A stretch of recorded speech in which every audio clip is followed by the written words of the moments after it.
每一天，牧师家己做伙祈祷。今仔日是6月初2，箴言9章12節安尼講：你若有智慧，智慧會互你有利益；你若愛甲人藐視，受損的是你家己。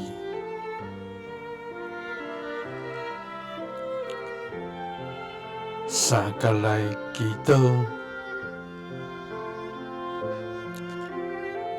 愛願有智慧，無藐視人的天父，願感謝你，主啊，你是古早、現在、直到永遠、永活永在的全能上帝。你是創造天地萬物的主宰，你的智慧無窮無盡，你的公義永袂動搖，你的慈愛遠過諸天，你的信實線到萬代。主啊，你是光的顯明，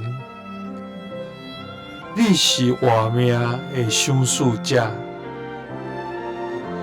你是一切智慧甲知識的源頭。主啊，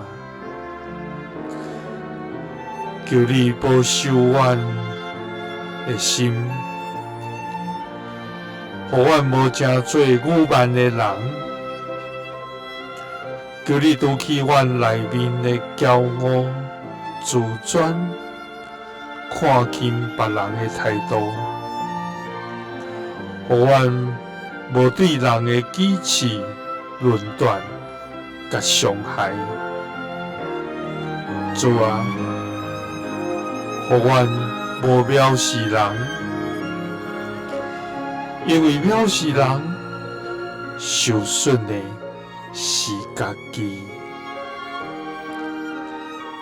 願阮一生選擇智慧的道路，遠離愚昧甲愚妄，成做別人的祝福。祈禱是奉主耶穌基督的聖名，阿們。